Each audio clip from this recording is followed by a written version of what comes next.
going to my public library's library book sale.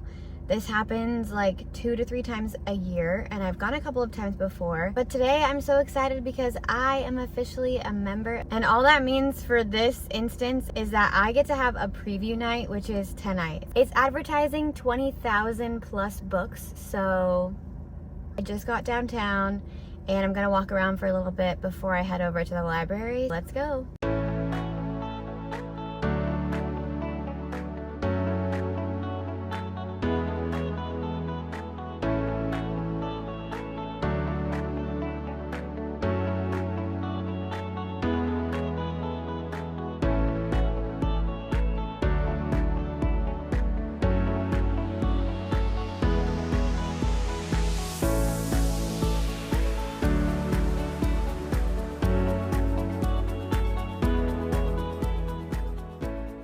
I don't know about you, but the interior of my library is so gorgeous. It's also huge, so I had to go to the 3rd floor to get to my bookstore upstairs. The actual bookstore is behind the glass there, but they did have quite a selection of books out front ready for us to go through as we waited to go inside. I did get there about 20 minutes early, and this was the line. And unfortunately, half the line was resellers, but what can you do? This was the pricing sheet, and you cannot beat those prices. And right at 4 o'clock, it was time for us to go inside. The bookstore does a really good job of organizing everything by genre, and of course that means I had to visit my favorite section first, which is mystery. I believe the mystery aisle was about a row and a half, and right off the bat I'm seeing something that I always see at these book sales, which is the lovingly fictional Richard Castle's Nikki Heat series. I love the TV show and I've always wanted to read these books, so somebody convince me to read them, please. I stumbled across the coolest book and I'm kicking myself for not getting it. As a writer myself, a mystery writer, it's Agatha Christie Murder in the Making, Stories and Secrets from Her Notebooks. There is another book sale in October, so I'm crossing my fingers that it's still there for me. Okay, this is actually the moment that I saw a book I had to grab simply for the title because it is called The Golden Child, and my family calls me that, so for 75 cents, yes, I did have to pick that one up. Still in mysteries here, this spine and title caught my eye. It's one that I have seen quite frequently on my Goodreads and social media, so I went ahead and picked that one up as well. Okay, this one I thought was a steal. I could not believe this was here and in perfect condition. It didn't even have any library stickers on it, so you bet this one did come home with me. Okay, I can't spoil all the mysteries I picked up on this trip, so let's move around the library and see a couple more sections. The new fiction was really tiny, only about 10 books, and nothing stood out for me. It's no surprise the vintage paperback section was pretty full. I was pretty overwhelmed though by the selection, and I didn't find anything here. The YA section was surprisingly small, maybe only half a row, but I did spot these books that took me straight back to middle school. The Sisterhood of the Traveling Pants. Now, I cannot remember if I read these, but I definitely know I watched the movies. Moving over to the collectibles section, nothing really stood out for me here.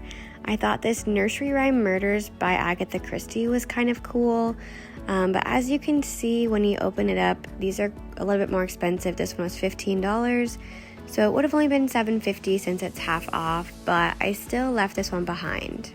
I headed back over to general fiction and got a couple of books here. This one made me laugh. I'm not a 50 Shades fan, but I'm sure somebody in here is. Anyway, here's a look at the rest of the sections. We have history, fiction, politics, family, medical, business, education, music, poetry. So many good sections, science, magazines. These definitely are not my sections, but there are people who love them. There was a whole back wall full of biographies. I did have one book that caught my eye. This is The Magnolia Story by Chip and Joanna Gaines. I love their TV show. I love them as a couple. I do already own it though, so I don't need it. The last two back wall sections, true crime and languages, and right off the bat I see one in Spanish that I don't even know what it says, but because of the iconic cover, I do know that this one is Killers of a Certain Age.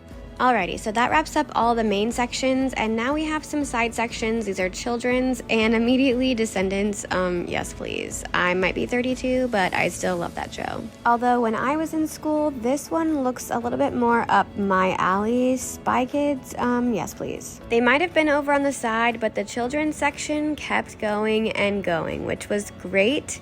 I did meet a couple of teachers in line, and I was so happy that they found so many books for their classrooms. And this one right here took me back to the good old days. Oh, Raggedy Ann. We have just a couple more sections to get through. This is the mass market paperbacks in both romance and mystery genres. This is the cookbook section, which somebody was at the entire time, so I didn't really have a chance to look through it myself. Maybe next time. I'm not the best cook. I spotted these classic Nancy Drew mysteries from afar on display, and even though I already own them all, I did have to take a look at them because they are the books that instilled my love of mysteries. The bookstore also always has merchandise to buy, and next time I promise I will get a better look at it. My library is so pretty. This is the art studio. There's all kinds of classrooms this way. There's an art gallery as well, and that's the technology center. This is the library section. I've actually never been in this section, and it's kind of embarrassing, but I do all of my library checkouts through Libby. So, look at this. The brand new stuff. Catherine Center. This one was absolutely wild. Such a good read if you haven't read it yet and you're into thrillers. It's just rows and rows and rows of books. Yes, I am whispering because we are in the library. There's my section. Yes. Let's see how many of these I've read. Actually, none of those. That's embarrassing. I haven't read any of these. Y'all, I got way too many. This is full. And now I have to begin the trek to the car. My parking meter also expired about 15 minutes ago. I'm really hoping I'm okay. It wouldn't let me renew it online. I tried.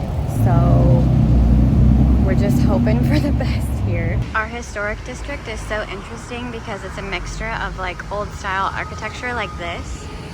And then over here you have like skyrise. That's Orlando for you.